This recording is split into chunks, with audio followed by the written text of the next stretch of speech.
રઘુવંશનાથમ કારુણ્ય રૂપમ કરુણાકરંતમ શ્રી રામચંદ્રમ શરણમ પ્રપદ્યે.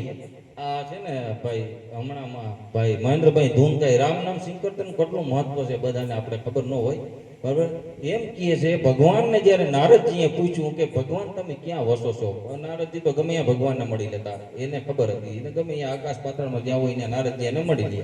એટલે ભગવાનને પૂછ્યું કે તમે ક્યાં રહો છો, તો ભગવાને કીધું કે ના વશ્યંતી વૈકુંઠે, હું વૈકુંઠમાં વાસ નથી કરતો, ના વૈકુંઠે યોગીનામ હૃદયે ચ. વૈકુંઠ તો ભગવાનનું ધામ છે, બધાને એમ કે વૈકુંઠમાં ભગવાન હશે, આ વાસ્તવિકતા છે. ભગવાન કે હું ત્યાં પણ નથી હોતો. ન યોગીનામ હૃદયે છે, જો મોટા યોગીઓ હોય ને, યોગોદરદાસ બાપુ છે, આવા મહાન સંતો હોય ગિરનારમાં રહેતા હોય, એનું હૃદય પવિત્ર હોય, એમ કહે છે કે એના હૃદયમાં ભગવાનનો વાસ હોય. હે શ્રી હરિ, તમે યોગીના હૃદય નહીં, યોગીના હૃદયમાં પણ નથી. જત્ર મમ નામ ગાયત્રી, જે જગ્યાએ મારા નામનું સંકીર્તન થાય છે, જ્યાં મને યાદ કરે છે, તે એ પ્રતિષ્ઠામી તત્ર, હું એ જગ્યાએ એક ક્ષણે એ જગ્યાએ હું હાજર હોઉં છું, પરંતુ કોઈ મને જોઈ શકતું નથી. આ એડ્રેસ ભગવાન નારદજીને એ સમયે આપેલું. આ ભગવાનનું એડ્રેસ આપ્યું, નારદજીની વાત થઈ. હમણાં કૃષ્ણ કનૈયાના આપણે પદ ગાયા, બહુ મજા આવી મને. અમારા ઈષ્ટ ઉપાસ્ય દેવ કૃષ્ણ અને રાધા છે. હા, કૃષ્ણ અને રાધા અમારા ઉપાસ્ય દેવ. એમ કહે છે કે કૃષ્ણ આમલું ભજનમાં આવે ને, કાનુડો કાળો કાળો રાધા છે ગોરી ગોરી, કાનુડો કાળો કાળો. કાનુડો કાળો છે, રાધાની છબી ગોરી છે.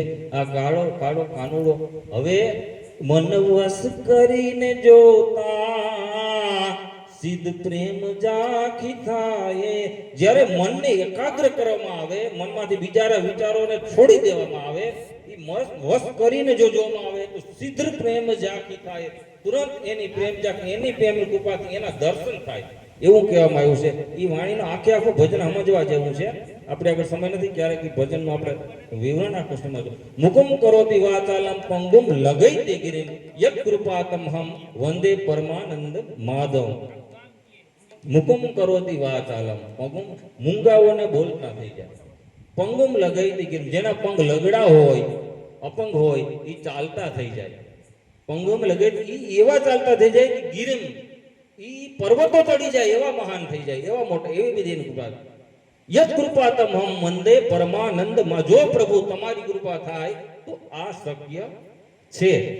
હમણાં ભાઈ મસ્ત કહ્યું, કળિયુગમાં ભગવાન તમે અવતાર લેતા નહીં, બરાબર આઈકણ છે. કનૈયાને જરૂર છે, કલ્ટી રૂપે આવવાના છે. કનૈયા કૃષ્ણ ભગવાનની લીલા બહુ ભાગવતની અંદર ખરેખર સાંભળવા જેવી છે.